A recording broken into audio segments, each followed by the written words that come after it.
édition spéciale Sud Radio, le 10h midi, mettez-vous d'accord, Valérie Expert. Édition spéciale, oui, ce matin. Bonjour à toutes et à tous, puisqu'on a appris la mort du pape François. Il est décédé à l'âge de 88 ans. Il s'est endormi dans son sommeil. Il était apparu hier au balcon, place Saint-Pierre. Il avait d'ailleurs été au contact des fidèles dans la Papa Mobile. On voyait qu'il était très très fatigué. Néanmoins, on n'imaginait pas effectivement que ce matin nous apprendrions sa mort. Pour en parler, alors vous étiez venu pour d'autres sujets, néanmoins je pense que tout le monde peut évoquer le pape François. Kevin Bossuet, professeur d'histoire en Seine-Saint-Denis, vous allez nous faire un cours d'histoire sur la chrétienté. Oh là, grand plaisir. Voilà, Noémie Alioua, journaliste essayiste, je rappelle votre dernier livre, La terreur jusque sous nos draps. Valérie. Benoît Perrin, vous êtes directeur de Contribuables Associés, ça coûte cher l'église.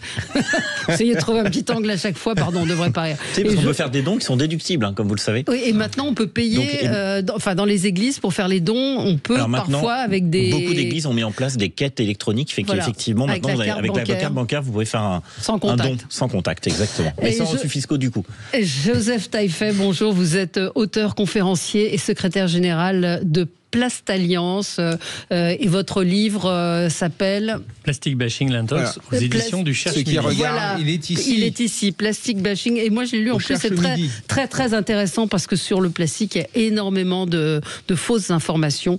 On va évidemment donc évoquer la mort du pape François. Je vous propose de le réentendre, d'entendre ses paroles hier au balcon de la place Saint-Pierre. Cari fratelli e sorelle, buona Pasqua. Il maestro delle cerimonie di leggere il messaggio. Voilà, le pape François qu'on voyait, qu'on savait fatigué, malade. Noémie Alioua, peut-être... qu'est-ce que ça... Alors je ne sais pas qui veut prendre la parole en premier. Qu'est-ce que ça vous inspire ? Il y a beaucoup de choses à dire en ce lundi de Pâques. Il y a quelque chose je veux dire, si j'étais croyante, j'y verrais un signe. C'est malgré tout un homme qui, à l'article de la mort, puisque c'est la veille de son décès, malgré tout, trouve la force en lui d'aller sur la place Saint-Pierre, de s'exprimer, de parler à ceux qui sont venus pour l'écouter, et qui trouve la force en lui, encore une fois, de faire en tout cas une partie de la prière. Donc on voit que c'est un homme qui jusqu'au bout a été au bout de sa vocation, qui s'est consacré jusqu'à la dernière minute de son existence à l'Église et aux croyants. Et ce qui est intéressant, c'est de voir les différentes stratégies finalement face à l'abdication, face à la maladie, face à la fin du pouvoir, si on peut dire, du pape, puisque, souvenez-vous, Benoît XVI, lui, avait pris un tout autre choix, il avait fait une toute autre décision, il avait décidé, lui, de se retirer après 8 ans de papauté, c'était en 2013, quand il avait considéré qu'il n'était plus à même de continuer la mission de l'Église. Et là, donc, on voit deux stratégies qui sont toutes les deux courageuses, finalement, c'est-à-dire que l'un qui considère, Benoît XVI, son prédécesseur, qui considère qu'il ne veut pas aller jusqu'au bout de son mandat parce qu'il ne se sent pas les forces de le faire, ce qui est extrêmement humble et courageux, et une autre stratégie qui est celle donc du pape François, qui lui va jusqu'au bout, qui décide de rester jusqu'au bout pour les fidèles, et c'est aussi une stratégie extrêmement courageuse. Kevin Bossuet, le pape, quelle image, ce pape François, quelle image vous en garderez, oui, parce que ce matin je vois Marco Politi qui dit c'est un pape à la personnalité et à l'attitude révolutionnaire. Oui, c'était le premier pape qui venait de l'Amérique latine, c'était un jésuite très impliqué dans la société, qui a d'ailleurs pu, par ses prises de position, désarçonner certains catholiques, qui a beaucoup été aux côtés des pauvres, beaucoup qui a pris des positions parfois assez tranchantes sur l'émigration, sur le climat, et qui était foncièrement tourné notamment vers ce sud global qui tend progressivement à émerger, contrairement à cette vieille Europe catholique, en effet, qui est plutôt en voie de déchristianisation.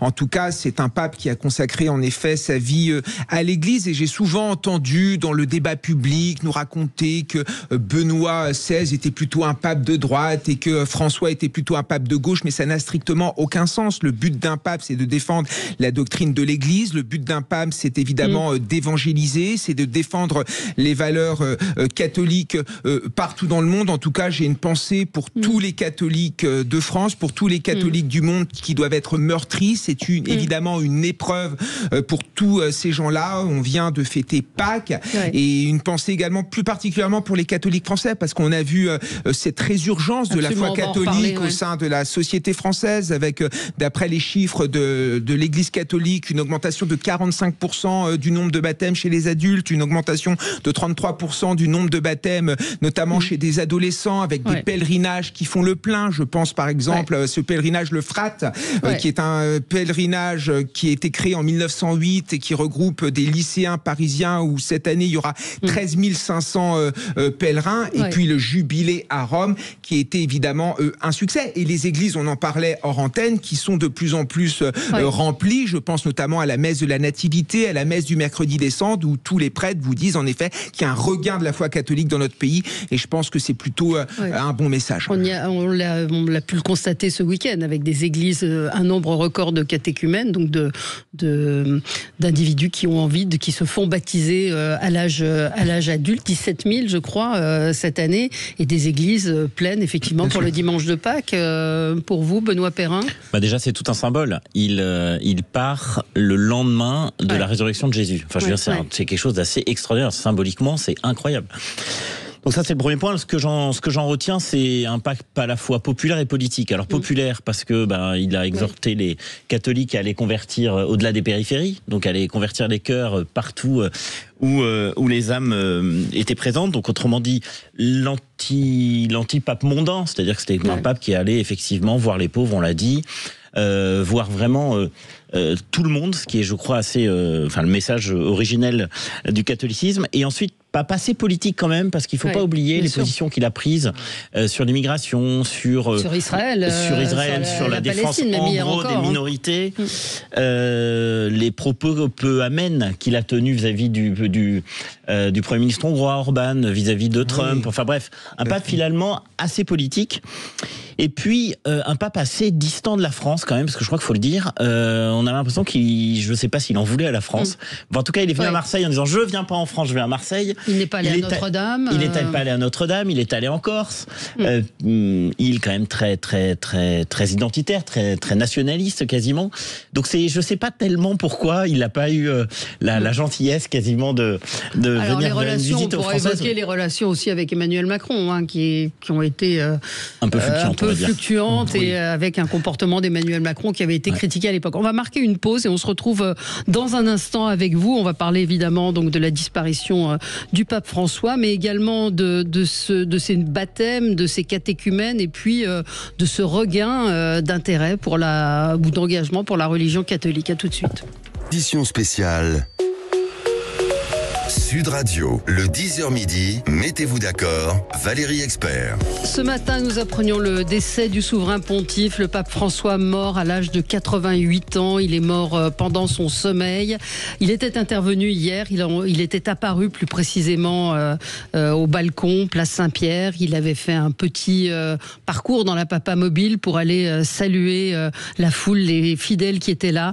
Nous allons parler du pape François. Quel héritage va-t-il laisser? On va parler également de ce regain chez les Français pour la foi catholique. On en parle avec Kevin Bossuet, professeur d'histoire en Seine-Saint-Denis, Noémie Alioua, journaliste, essayiste. Je rappelle votre dernier livre, La terreur jusque sous nos draps. Merci, Benoît Perrin, directeur de Contribuables Associés, Joseph Taillefer, auteur, conférencier et secrétaire général de Plast Alliance. Et je rappelle votre dernier livre, Plastic Bashing, l'intox.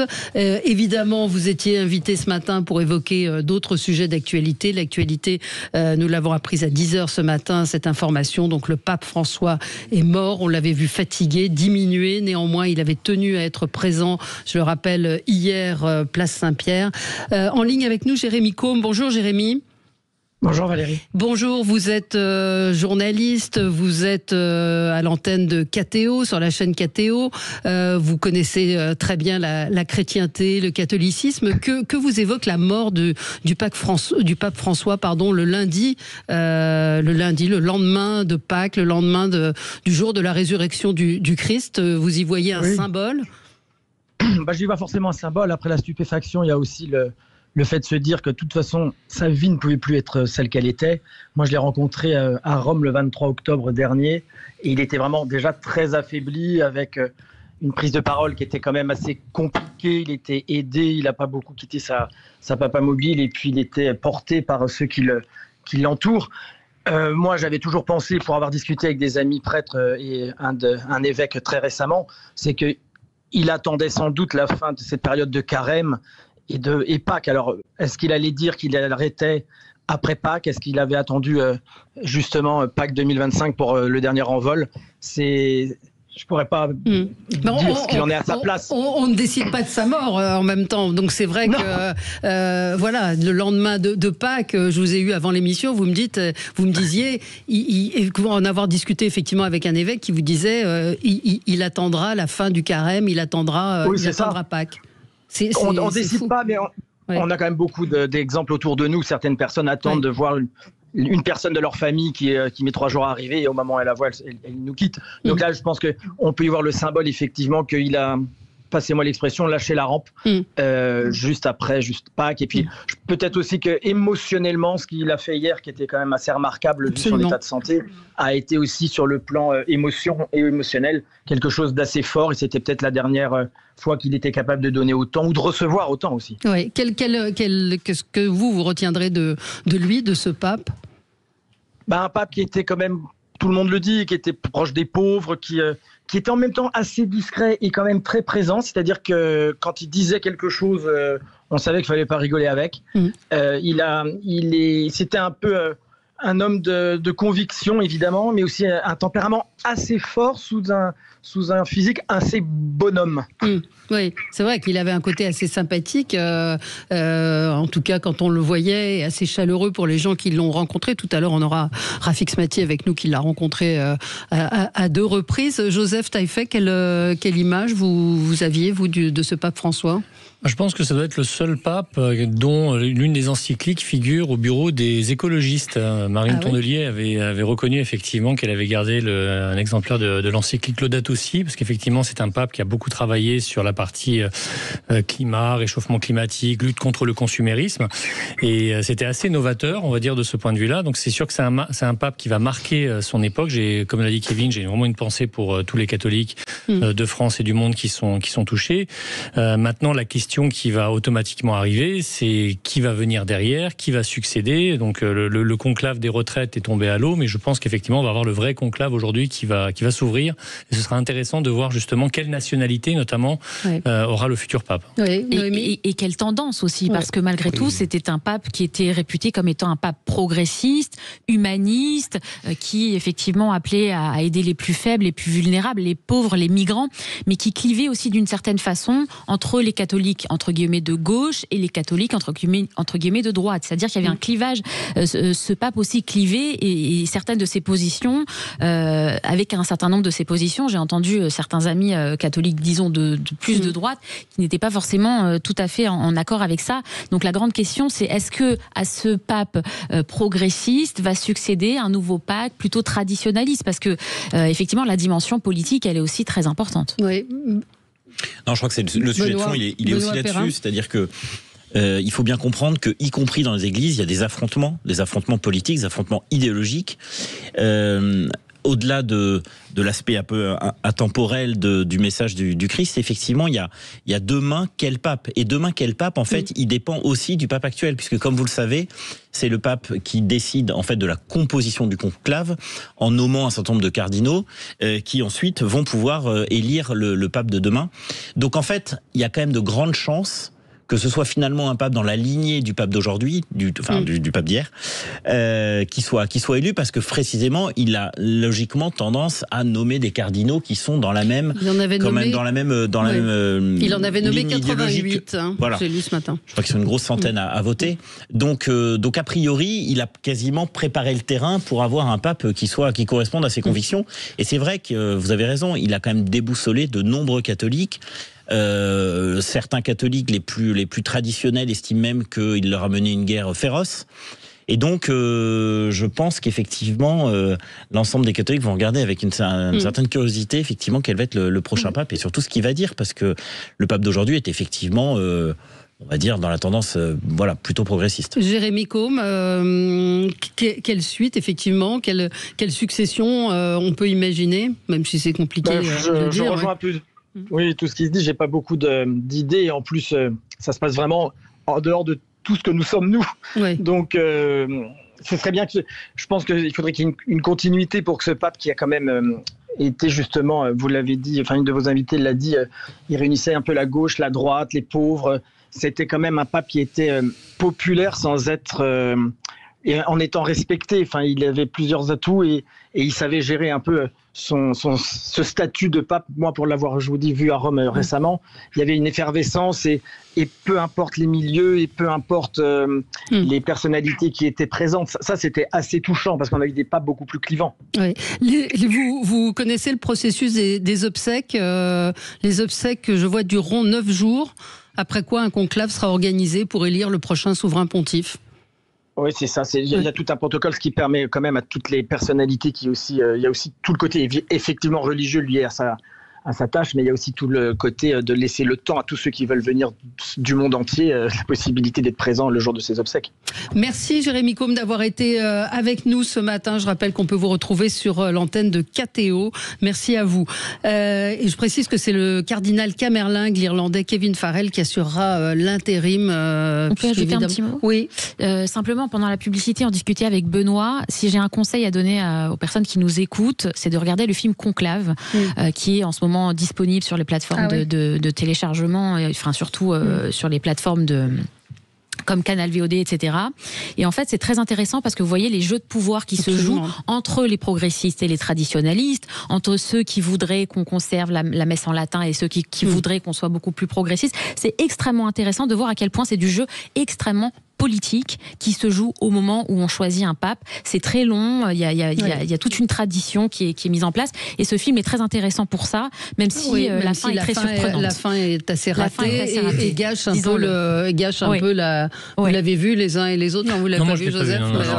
Non, mais le film est très beau, très esthétique, effectivement, jusqu'à cette fin un peu ridicule. Il a raison, la fin est un peu grotesque, mais le film est passionnant parce que même pour ceux qui ne sont pas passionnés des sujets religieux, là, vous voyez l'affrontement idéologique dont je parlais tout à l'heure, qui est affrontement qui est par définition complètement couvert par le fait que le conclave soit complètement secret. Il faut le rappeler, on ne sait rien de ce qui se passe pendant les plusieurs jours durant lesquels le conclave se déroule, sachant que, je crois que c'est un des enseignements que j'ai retenu du film, c'est qu'en fait, il n'y a pas de candidat. C'est-à-dire qu'en fait, les cardinaux votent pour celui qu'ils estiment être le plus apte à exercer la fonction de pape. Donc, on déclare. Il n'y a pas acte de candidat officiel, mais il y a des jeux d'influence. C'est très intéressant. Et après, il y a des jeux d'alliance qui se jouent. Le film est vraiment génial, sauf les 5 dernières minutes grotesques. On se retrouve dans un instant avec vous et nous aurons Rafik Smati en ligne avec nous. Rafik Smati qui a eu 2 audiences, qui a rencontré le pape à 2 reprises et qui va nous raconter ces rencontres. À tout de suite. Édition spéciale Sud Radio, le 10h midi, mettez-vous d'accord, Valérie Expert.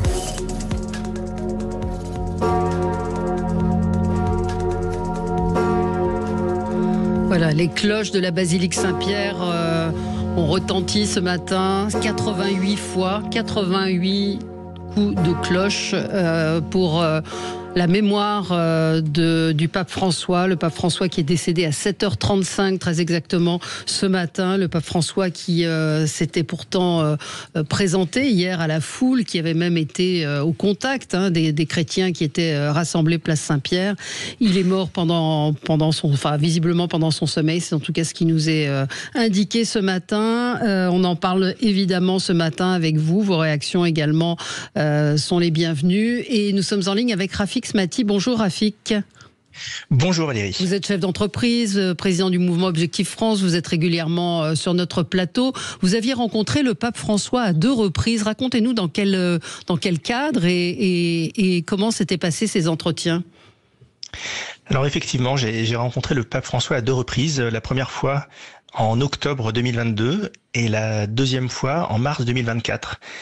Et la première fois, alors quand vous rencontrez le pape, c'est assez protocolaire. Donc la première fois, le sujet, c'était d'échanger sur les questions relatives à la fraternité et à l'unité. Parce que le pape était convaincu d'une chose, il était passionné, fasciné par la Méditerranée, comme moi, et il était convaincu qu'il existait un chemin vers une fraternité commune entre toutes les religions, toutes les origines, toutes les cultures, à une seule condition, c'est de regarder l'avenir. C'est-à-dire qu'on parle beaucoup effectivement de papes progressistes, etc. Je vais pas parler avec vous de questions purement religieuses, mais c'est vrai qu'il était fasciné, passionné par les questions d'avenir. Et la deuxième fois où je l'ai rencontré, d'ailleurs, c'était spécifiquement sur tous ces sujets-là, et en particulier l'intelligence artificielle, parce que c'est un pape qui réfléchit beaucoup, qui avait une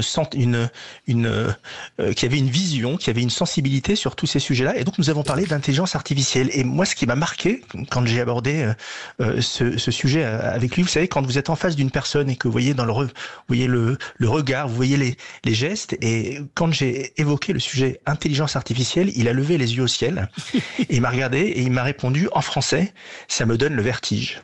Et ça, c'est une phrase que je garderai éternellement, parce qu'on le pense tous en utilisant cette technologie-là, etc. Mais quand le pape vous dit « ça me donne le vertige » avec une attitude, une physionomie qui montre que ce n'est pas une posture, c'est-à-dire que vous sentez derrière ces 3-4 mots une pensée philosophique profonde de quelqu'un qui a réfléchi, de quelqu'un qui a pensé, alors que c'était un homme de 87 ans, dont on peut imaginer qu'il n'est pas au fait des technologies, mais pourtant il a réussi à les conceptualiser. Oui, et moi, ce que je retiens... Oui, ce que vous retenez, oui. Ce que je retiens aussi, là je viens de vous parler du fond de ce que nous nous sommes échangés, mais c'est son attitude. J'étais dans les deux cas accompagné de mes fils. La première fois, il a été extrêmement avenant. Il a posé des questions à mes fils sur ce qu'ils faisaient à l'école. Il leur a même fait, de manière un petit peu humoristique, parce qu'il avait beaucoup d'humour, la leçon sur « je compte sur vous pour bien travailler », toujours en français d'ailleurs. Je compte sur vous pour bien travailler, etc. Et la deuxième fois, c'était encore plus émouvant. Il n'était pas au courant que je venais avec mes fils. Enfants, enfin, on l'avait pas informé. Et lorsque on commence à échanger, je le sens un peu perdu. C'est-à-dire qu'il cherche à gauche, à droite. Et je me suis dit, mais qu'est-ce qui lui manque? Et là, il retourne vers quelqu'un de son équipe et il lui demande des bonbons. Et la personne lui ramène des bonbons qu'il donne en particulier à un de mes fils. Et il m'a dit, ah oui, c'est très important, j'avais oublié. Voilà. Ah oui, et donc, ce sont des petits détails, mais qui dénotent une personnalité en réalité profondément empathique et généreuse. Empathique et humaine, effectivement. C'était un pape qui, en tout cas, alors on l'a dit, sous des airs bonhomme, qui pouvait aussi avoir des positions assez radicales et qui n'était pas fort. Et il a souvent été critiqué en disant qu'il était très dur dans ses positions. Bien sûr. Alors, il faut jamais oublier qu'un pape, quel que soit le pape, est un homme politique. Bien sûr. C'est quelqu'un qui réfléchit, c'est quelqu'un qui prend des prises de position. On peut être d'accord, on peut être contre. Moi, il m'appartient pas. Moi, je ne suis pas chrétien. Il ne m'appartient pas d'être d'accord ou pas. Mais je trouve que que ce qu'il a apporté au débat intellectuel, que l'on soit pour ou contre d'ailleurs, c'est profondément utile. Et vous savez, on est dans un monde où tout va de plus en plus vite. On est dans une culture de l'accélération, du zapping permanent. Et je trouve que la permanence d'une figure telle que le pape, donc celui-ci ou demain un autre, est un élément de stabilité dans un monde qui est en ébullition et qui accélère. Merci de ce témoignage, Rafik Smati. Merci d'avoir été avec nous. Merci à vous. Pour nous parler de ce pape François que vous avez donc rencontré, on l'a dit, à 2 reprises. Il avait été élu au siège de Pierre en mars 2013. Il était argentin, premier pape sud-américain, réformateur pour les uns, laxiste et trop pas assez dans la défense de la tradition. On va revenir, nous, sur ce qui s'est passé ce week-end en France, c'est-à-dire ces 17 000 baptêmes, ces catéchumènes, comme on les appelle, qui est un mot relativement nouveau, qu'on a qu'on a découvert, je pense, cette année. Ce matin, Jean-Pierre Denis, qui n'a pas pu être avec nous, il est sollicité sur d'autres plateaux, mais signe une tribune très intéressante dans le Figaro, où il s'interroge sur ce regain d'intérêt pour le catholicisme, sur cette foi retrouvée, et il pose la question, et si l'islam avait joué un rôle dans la vague de conversion au christianisme? Vous en pensez quoi, Noémie Alioua? C'est une excellente hypothèse, c'est-à-dire qu'on parle d'un éveil religieux, mais l'éveil religieux du catholicisme et du christianisme vient après une augmentation, disons, de l'islam en France, en tout cas. Donc cette question est tout à fait juste. On sent que la laïcité aujourd'hui est en train de se fissurer et que les religions sont en train de renaître comme jamais. Et ça se traduit par un certain nombre de baptêmes dans le christianisme, ça se traduit par un retour au religieux parfois radical aussi dans l'islam, ça se traduit aussi dans la religion juive, même si c'est encore c'est une religion qui quantitativement est assez peu importante en France, mais il y a un retour du religieux, et c'est vrai que c'est une question qui est une hypothèse d'ailleurs qui est posée par Jean-Pierre Denis, qui est tout à fait intéressante. C'est-à-dire qu'au fond, l'islam aurait régénéré le christianisme. Il y a encore 10 ans, cette question était tabou. Je me souviens de débats entre intellectuels qui considéraient que ça n'avait pas lieu d'être parce qu'il fallait d'abord encore essayer de tenter de sauver la laïcité. Mais aujourd'hui, manifestement, il y a une volonté, un désir et un éveil spirituel de toutes les religions. Oui, je cite Jean-Pierre Denis, le seul tabou de notre société a sauté. Dieu s'est invité dans la conversation publique et privée. La religion n'est plus enfermée dans le fort intérieur. On peut le regretter peut-être, ça c'est moi qui l'ajoute. Elle n'attend plus l'autorisation des autorités pour se dire sous l'effet de cette dérégulation. Même les clercs ont perdu leur privilège. Joseph Taillefer, vous disiez que chez les orthodoxes c'était la même chose. Depuis des années, effectivement, on constate quand même que les églises orthodoxes, la foi orthodoxe en France, qui a été amenée, on va dire, par des populations, par exemple roumaines, russes, ukrainiennes, grecques, en fait aujourd'hui dans les églises on retrouve de plus en plus de Français en fait, de Français convertis, il y a beaucoup de prêtres aujourd'hui, et même des évêques aujourd'hui orthodoxes qui sont des anciens catholiques. Donc je pense pas forcément, en tous les cas pour la partie orthodoxie, que ce soit lié par rapport à l'islam en tant que tel, mais est-ce qu'on pourrait pas remercier, je pense peut-être sous ces baptêmes et sous tous ces catéchumènes aussi, le travail du pape. Ça a dû certainement jouer aussi, on va dire, en termes d'image, en termes, on va dire, d'ouverture, mais on peut que se réjouir, on va dire, de ce regain de spiritualité, parce que jusqu'à présent, et le sentiment qu'on avait, c'est que la nouvelle religion en France, c'était l'écologie, la décroissance, c'était l'écologisme vert, et d'une certaine manière, il y a un regain vers la vraie spiritualité. Et donc, si effectivement, on va dire, les gens reviennent vers ça et abandonnent, on va dire, un petit peu les fausses religions, un petit peu qui ont été abordées ces dernières années, ce ne sera que pour le mieux. Oui, Kevin. Oui, je suis parfaitement d'accord avec ça. Je pense que les jeunes, parce qu'il y a un retour de la foi catholique chez les jeunes, ont tout simplement besoin de spiritualité. Et quand on regarde un petit peu les catéchumènes, on se rend compte de quoi? Que ce sont des gens qui parfois n'appartenaient pas aux familles catholiques. Il a suffi d'une rencontre, d'une messe, quelque chose qui a bouleversé leur vie, et quelque chose qui était impossible quelques mois avant est devenu finalement l'évidence, et ils ont décidé d'aller sur le chemin qui mène à Dieu.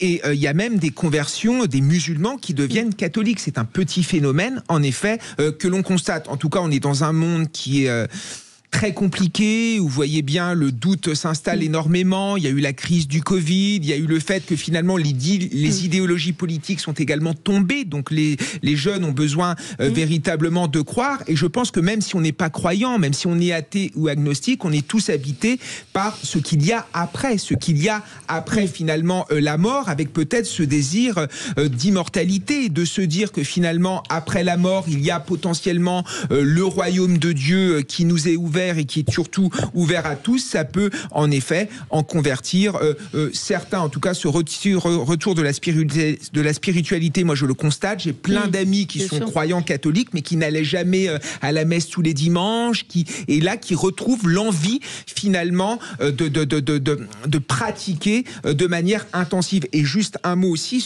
par rapport à l'islam. On a aussi affaire de plus en plus à un catholicisme de combat. Et je pense qu'il y a Philippe de Villiers qui dit une chose qui est très juste. juste, là où les laïcards ont fait le vide, les islamistes le remplissent. Et je pense que en ne défendant pas les racines chrétiennes de notre pays, en misant sur une laïcité qui a déraciné notre pays, qui nous fait enlever les crèches, qui nous disent que finalement être catholique ça appartient au passé, c'est quelque chose qui est mal, etc.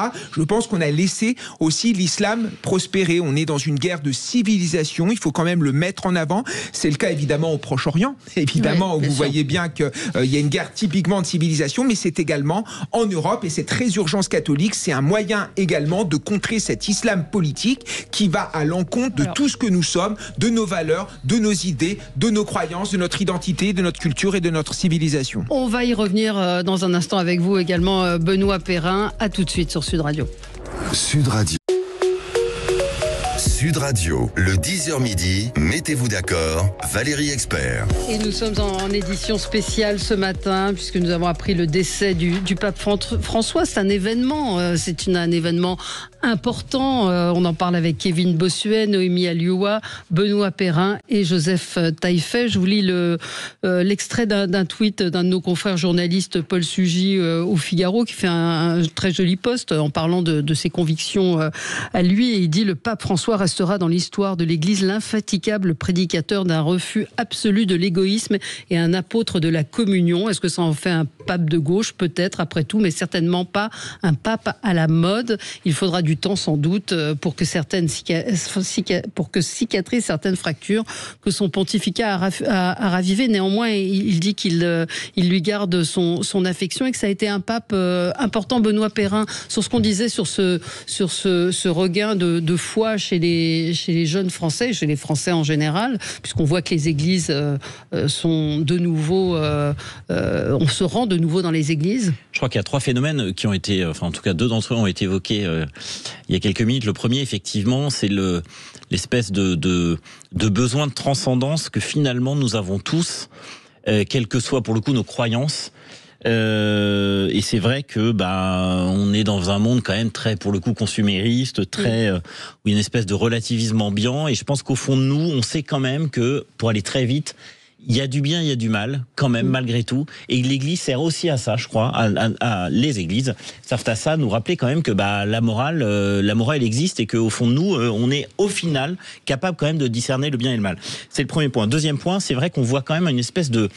Et on voit dans un certain nombre de médias de jeunes qui en fait se baptisent aussi par sentiment identitaire, c'est-à-dire qu'en gros c'est presque moins la foi qui les motive qu'une volonté en fait de se réenraciner et par le biais de la religion. Et troisième point, je crois qu'aussi il y a aussi peut-être un besoin de communauté. Dans un monde qui s'individualise de plus en plus, dans un monde où les familles malheureusement explosent de plus en plus, et bien je crois qu'il y a un certain nombre de Français qui ont besoin en fait de se recréer une espèce de communauté de pensée, presque de famille de substitution. Et force est de constater que l'Église est quand même une magnifique communauté dans laquelle effectivement vous pouvez vous y retrouver. Vous êtes en général très très bien accueillis. Vous partagez des moments ensemble. Bref, cette espèce de moments de partage qui finalement disparaissent un peu partout. Eh bien, je crois qu'un certain nombre de Français sont très contents, et je pense qu'ils ont raison, de se retrouver dans un espace finalement bienveillant et accueillant. Oui, on peut peut-être le mettre, même si c'est un petit peu loin, mais ça rejoint un petit peu ce que vous disiez, Noémie, tout à l'heure, la grande défiance des jeunes envers la classe politique. Les 18-30 ans, 74% ne se sentent pas représentés. C'est un baromètre qui a été publié par le Cercle des économistes.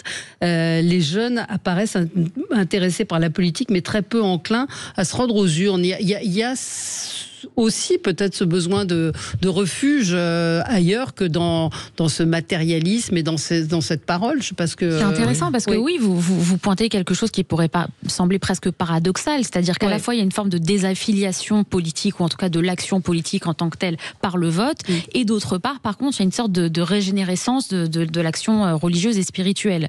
Et c'est vrai que quand on met ces deux actions, quand on les regarde de façon parallèle, on se dit qu'on a une jeunesse qui diffèrent très largement des générations qui les ont précédées. Alors juste peut-être pour ajouter à ce que vous venez de dire, Valérie, sur le fait que les jeunes votent moins, ils sont très actifs politiquement différemment. On les voit sur les réseaux sociaux. Peut-être qu'ils vont aller moins dans les urnes pour glisser un bulletin de vote, mais par contre, vous allez voir partager des posts de tel parti politique. Vous allez voir s'engager sur des questions concrètes, sur l'environnement, par exemple. On sait que les jeunes sont assez sensibles aux questions écologiques. Vous allez les voir finalement agir sur des questions politiques et s'engager, mais différemment que simplement aller poser un bulletin de vote. Ouais. Joseph, c'est intéressant de voir ce sondage à un moment où on a des écologistes ou des gens de gauche qui veulent ramener à 16 ans l'âge pour voter. Hein. Donc aujourd'hui, déjà, si ceux de 18 ans pouvaient déjà voter, ce serait déjà super.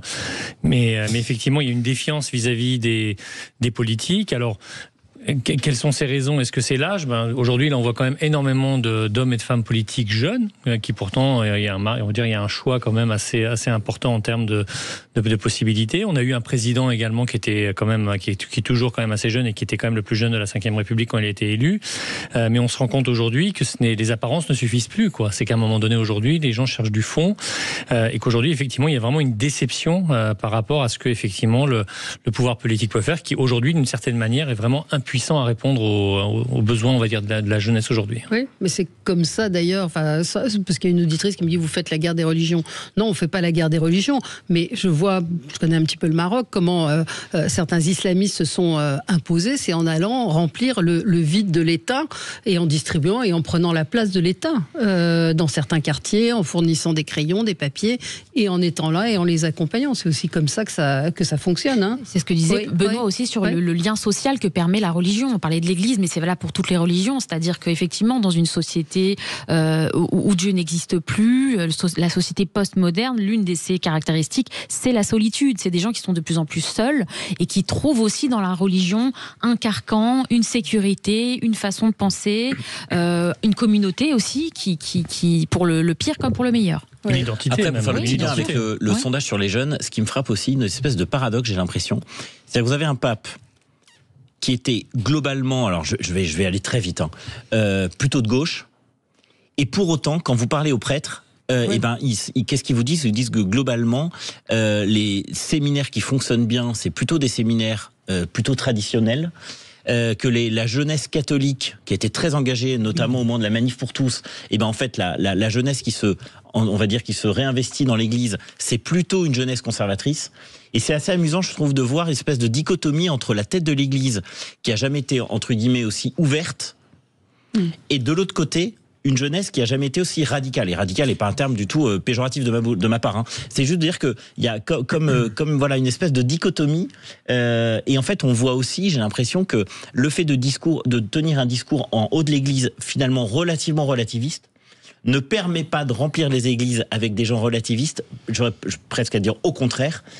On voit bien que dans les séminaires, je pense notamment à des communautés assez traditionnelles comme Saint-Martin, qui voient leur séminaire rempli, on voit quand même que la jeunesse qui se réinvestit, elle n'est pas complètement apolitique, elle est plutôt à droite. Oui, puis on a une jeunesse aussi révolutionnaire qui remet en cause cet héritage 68 ans ou post-68 ans, avec une envie d'autorité, une envie véritablement de retrouver une forme de sécurité, un cadre extrêmement rigide, et même vis-à-vis de la laïcité. Les 68 arts, c'était des laïcards patentés, et là vous avez des jeunes qui sont très ouverts sur les religions et qui considèrent en effet que le fait religieux doit faire partie notamment de notre société et même au sein de l'école, et qui ne comprennent plus notamment la notion de laïcité. Et de manière plus générale, je pense que ce sont des jeunes qui sont plus dans des causes intellectuelles, des causes un petit peu pragmatiques, plutôt que dans des partis politiques au sein desquels ils ne trouvent plus leur place. Aller dans des partis politiques de droite comme de gauche, ce sont des vieux croulants, ou ce sont des gens qui n'ont fait que ça que depuis le début, en fait. Vous n'avez plus de société civile, vous n'avez plus de jeunes qui débattent. Vous avez, je suis allé chez les jeunes républicains, j'ai rien contre eux, mais les mecs, ils avaient 17 ou 18 ans, ils se distribuaient déjà les ministères. Enfin, à un moment, c'est juste pas possible d'avoir cette conception de la vie politique. Donc on a une jeunesse qui veut du concret. Je crois qu'en en 1981, François Mitterrand voulait changer la vie. Là, ce que veulent les jeunes, c'est qu'on change à nouveau la vie avec des mesures pragmatiques, non pas insérées dans des idéologies, mais ils veulent du pragmatisme. Et c'est vrai que se dire socialiste, se dire gaulliste, etc., pour eux, ça n'a strictement aucun sens. Et c'est pour ça qu'il y a une volatilité au niveau des votes. On peut très bien voter pour Gabriel Attal et puis après voter pour Jordan Bardella. Il n'y a aucun problème pour ces jeunes-là. Et puis ils sont plus attachés à des formes de discours qu'à un carcan idéologique précis. Alors, je pense que c'est vrai, mais je pense que ça a toujours été vrai. Enfin, je veux dire, les jeunes ont toujours moins voté que les plus âgés. Oui. Les jeunes, regardez la participation, 67% des moins de 30 ans ont voté à l'élection présidentielle. Les retraités on vote à 80%. Donc c'est je veux dire, il y a pas photo. Donc, mais est-ce que c'était le cas donc on va pas toucher à l'abattement. Moi j'ai l'impression. Non, moi j'ai l'impression. Ça, c'est sûr qu'on n'y touchera jamais. Mais est-ce que c'était le cas dans les années 70 justement où il y a avait une politisation un peu plus. Moi, je serais pas surpris que les taux soient pas forcément plus bas. Regardez dans les élections universitaires. L'élection universitaire, le chiffre est incroyable. Ouais. On est à, vous savez, dans les universités, on peut voter pour ses représentants dans les conseils d'administration divers et variés. Eh bien, le taux de participation est entre 4 et 6%. Vous imaginez? Donc, je veux dire, dans les facs, dans les universités françaises, en fait, il y en a très peu qui votent. Ouais. Il y en a très peu qui votent. Donc, je sais pas, j'ai l'impression que ça a toujours été comme ça, c'est-à-dire que les jeunes ont un désintérêt naturel vers la politique, et puis plus le temps passe, plus on se sent peut-être concerné par la chose publique, et donc plus on a tendance à voter. Ouais, peut-être non, juste pour revenir sur ce que disait Kevin, parce que il y a quand même une mise en accusation de la laïcité et des laïcards entre guillemets. Si je peux peut-être nuancer un petit peu, ou en tout cas essayer de porter la contradiction à notre cher Kevin, il y avait un idéal de la laïcité. Ouais, la laïcité, c'est un idéal, ce n'est pas un idéal qui va à l'encontre de la religion ou du fait religieux. C'est un idéal dans l'espace public. C'est l'idée de créer une fraternité malgré nos différences. Ça n'a pas été compris. La laïcité a été instrumentalisée de tous bords. Elle a été vue comme un emblème de l'anti-religiosité, mais ce n'était pas le cas lorsqu'on l'a mis sur la table. C'était au contraire l'idée de créer du commun. Ça n'a pas été compris, et aujourd'hui on parle de laïcard comme si c'était ça le véritable problème. C'était un rempart aussi à l'expansion religieuse et même à la guerre de tous contre tous, au départ en tout cas. Je suis d'accord avec ce qui a été dit. Moi je suis très attaché à la laïcité, mais moi je remarque en effet que chez les jeunes élèves, même chez les jeunes professeurs, il n'y a plus cette même conception, et même sur moi je suis très attaché à la laïcité, mais on a instrumentaliser la laïcité pour remettre en cause notre identité. Je ne vois pas en quoi utiliser la laïcité pour faire disparaître, par exemple, nos crèches de Noël, ce soit quelque chose de bien, pour faire disparaître le mot Noël, ce soit quelque chose de bien. On a été trop loin. Vous avez des gens qui ont instrumentalisé la laïcité pour sombrer dans la christianophobie, et même pour finalement sombrer également dans l'islamophilie. C'est-à-dire que le but, c'était de tuer l'Église catholique, cet héritage chrétien, pour favoriser l'apparition d'une autre religion qui était l'islam. Donc on a utilisé à la fois la laïcité mais également l'islam pour détruire notre héritage chrétien, jugé paternaliste, etc. C'est ce qu'a fait une partie de la gauche et une grande partie de l'extrême gauche. Fallait plus dire joyeux Noël, mais joyeuses fêtes. Les vacances d'hiver, même marché de Noël, on va dire marché d'hiver, sinon on a l'impression qu'on est en train de tuer quelqu'un. Enfin, c'est ridicule. En tout cas, Anne Hidalgo annonce que la tour Eiffel sera éteinte ce soir pour honorer la mémoire. Et c'est quand qu'on les voit. C'est intéressant ça, parce que ça revient à ce qu'on disait tout à l'heure. Est-ce qu'elle l'aurait fait? Est-ce qu'elle l'a fait pour le décès de Benoît XVI? Je suis pas certain. Donc je veux dire, il y a quand même un aspect très politique. Je crois que ce pape a quand même été récupéré par une partie de la classe politique. Pape qui plaisait plutôt aux médias.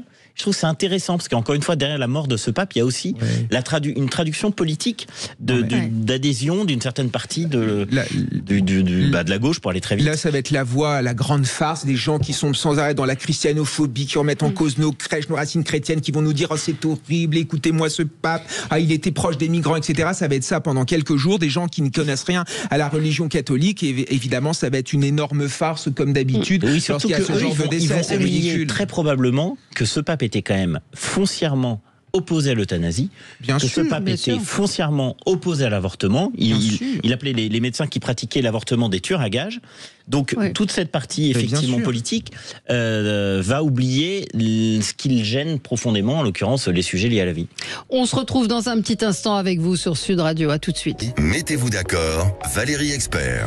Alors, nous avons beaucoup parlé du pape François. Peut-être vous proposer de faire vos coups de gueule rapidement, parce qu'il y a une autre actualité. Kevin, c'est un coup de gueule contre Malika Sorel. Oui, c'est un coup de gueule contre Malika Sorel, puisque Malika Sorel, comme vous le savez, c'est a été élue sur la liste du Rassemblement national au cours des européennes. C'était considéré comme véritablement une grosse prise par le Rassemblement national. Elle avait fait tous les plateaux de télé à l'époque en nous disant que c'était une évidence d'aller vers le Rassemblement national, après avoir soutenu notamment François Fillon, après avoir été proche de Nicolas Sarkozy. Et qu'est-ce que l'on apprend aujourd'hui? Que finalement, Madame Malika Sorel a décidé de ne plus faire partie de la délégation du Rassemblement national au sein du Parlement européen, puisque ce n'était plus ses valeurs. Donc évidemment, ça va amplifier encore un peu plus la crise démocratique, puisque vous avez des électeurs du Rassemblement national qui ont voté pour elle en pensant qu'elle portait les valeurs du Rassemblement national. Mais la vérité, c'est qu'à mon avis, elle n'a jamais cru à cet engagement au sein du Rassemblement national. Elle était à la soupe, elle voulait sans doute un poste, elle voulait sans doute un peu d'argent. D'ailleurs, le Canard enchaîné avait révélé qu'elle avait bombardé Emmanuel Macron de SMS, notamment pour devenir ministre de l'Éducation nationale. Donc moi, je trouve ça très bas, je trouve ça très violent, je trouve ça honteux, je trouve que c'est vraiment la petite bassesse politicienne et qu'elle démissionne en fait. Je veux dire, à partir du moment où se fait élire sur des valeurs ou sur un programme et que finalement on les dézingue par la suite, la seule attitude valable, c'est la démission. Mais ça, c'est quand on a un peu d'honneur. À mon avis, cette femme n'a aucun honneur pour faire ce genre de choses. Elle s'était engagée aux côtés du RN, donc elle savait très bien. Mais évidemment. Elle savait très bien, donc je pense que c'est le fonctionnement interne de ce qu'elle dit qui l'a poussée à. Je pense qu'elle avait peut-être besoin d'argent, besoin d'un poste, de visibilité. C'est une femme de conviction en tout cas. On dirait pas. Bon. Oui, c'est une femme de conviction, mais c'est vrai que dans la mesure où elle a obtenu son poste de députée européenne grâce au Rassemblement national, il faut faire preuve peut-être d'un peu de cohérence, c'est-à-dire que soit on reste en poste, mais dans ce cas-là, dans la mesure où on a eu ce poste grâce au parti, on respecte le parti, soit et on démissionne. Mais à un moment, il faut faire preuve d'un peu de cohérence. J'en pense que très simplement, elle a été élue grâce aux électeurs du Rassemblement national. La moindre des choses, c'est que si elle n'est pas en accord, effectivement, de démissionner. Enfin, c'est du bon sens, quoi. Oui, ça paraît cohérent. Joseph, c'est un coup de gueule. Oui, contre les propos de Jacques Attali sur BFM il y a 2 jours, dans lesquels il déclarait... On voulait qu'on l'écoute, on a le son. Avec plaisir. Enfin, avec plaisir. Avec des plaisirs. La moitié, sinon les 3/4 des entrepreneurs empoisonnent le monde par leurs produits. Donc il ne faut pas idéaliser les entrepreneurs. Il ne faut pas oublier qu'une grande partie d'entre eux exploitent des gens en les payant mal et en accumulant des dividendes. Il ne faut pas oublier que les entrepreneurs ne sont pas un modèle de vie, et en particulier parce qu'ils décident, lorsqu'ils sont les maîtres chez eux, d'une façon dictatoriale. Quelle indignité. C'est scandaleux, surtout de la part de Jacques Attali. Alors, moi, il y avait beaucoup de choses que je. Il s'est beaucoup trompé dans sa vie. Il s'est beaucoup trompé. Alors, il termine d'ailleurs l'interview. Si on écoute la fin de l'interview, il dit que les marchés financiers sont le rempart pour la démocratie, que justement, c'est grâce aux marchés financiers que Trump va être remis sur le droit chemin. Les marchés financiers, c'est qui mais justement, donc là, en l'occurrence, alors peut-être qu'il parle des entreprises en Chine, en Inde, aux États-Unis, mais nous, en Europe et notamment en France, on a quand même que quel que soit le secteur d'activité, on a les normes les plus poussées au monde, en termes, on va dire, de fabrication, en termes de contraintes, en termes de tout ce qu'on veut environnemental. On fait pas ce qu'on veut. Donc aujourd'hui, dire que la moitié ou 3/4 des entrepreneurs, et entrepreneurs, c'est très large, ça va jusqu'à l'artisan, le boulanger, jusqu'à effectivement celui qui a une usine, autre chose. Dire ça, c'est vraiment insultant à un moment où on voit par exemple Vencorex, par exemple, qui est repris par les Chinois, donc dans la vallée de la chimie, on a une entreprise de chimie, mais pendant des semaines et des mois ou même des années, on a les écologistes qui nous expliquent que la chimie pollue, que c'est pas bien. Quand Safran, le directeur de Safran dit qu'effectivement, on peut pas faire une usine dans une ville d'écologistes, et que Sandrine Rousseau dit que l'aviation n'est pas un secteur d'avenir.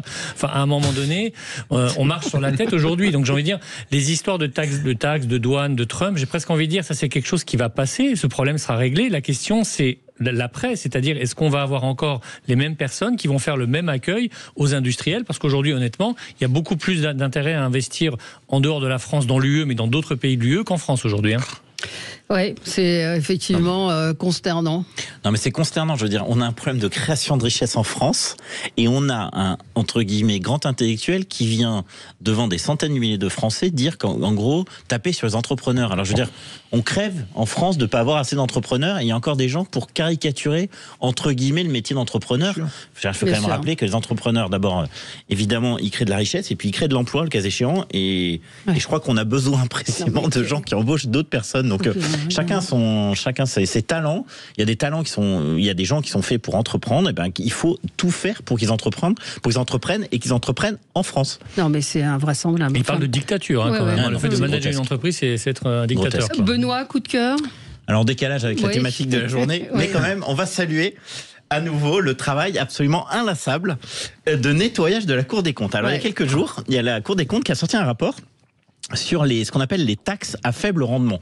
Qu'est-ce qu'une taxe à faible rendement ? C'est une taxe qui permet de collecter à peu près moins de 175 millions d'euros par an. Et alors, tenez-vous bien, la Cour des comptes estime qu'il y a à peu près 243 taxes à faible rendement en France.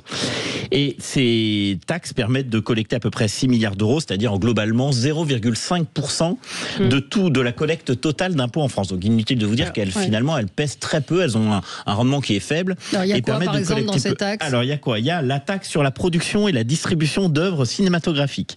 Il y a la taxe sur les papiers graphiques. Il y a le droit progressif sur l'ensemble des produits homéopathiques. Il y a le permis de chasser. Il y a la redevance hydraulique. Bon bref, il y a un certain nombre de taxes assez étonnantes. Et ce que propose la Cour des comptes, c'est pas très original.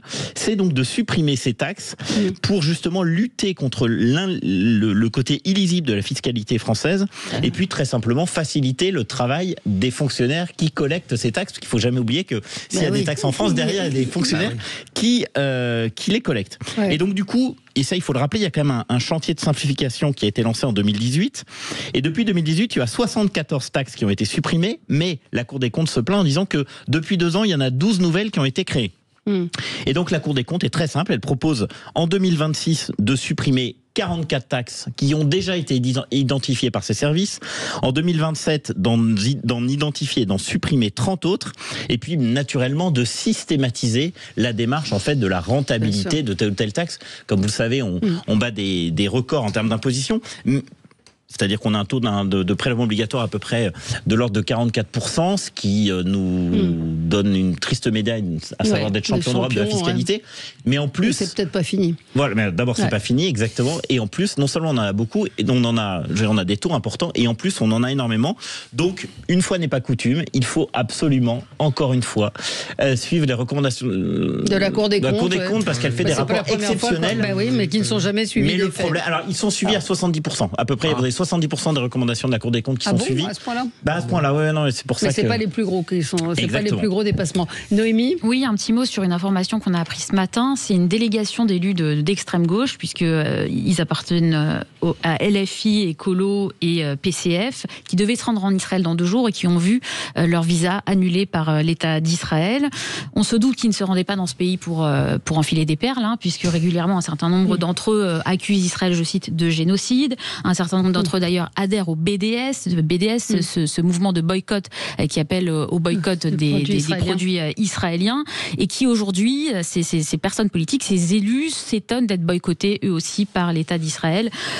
Comme dit Clément Veyrenal, le journaliste sur Twitter, Israël n'allait pas leur dérouler le tapis rouge, sachant qu'eux-mêmes cassent du sucre sur le dos de ce pays au quotidien, donc ils ne pourront pas s'y rendre, ils n'ont pas obtenu leur visa, mais vu ce qu'ils allaient y faire sur place, écoutez, c'est peut-être pas plus mal. Eh bien, ce sera tout pour aujourd'hui. Merci d'avoir été là pour cette édition spéciale. Joseph Ruiz sera avec vous en direct dans quelques instants pour évoquer la disparition du pape François. Merci à vous. Très bonne journée sur Sud Radio.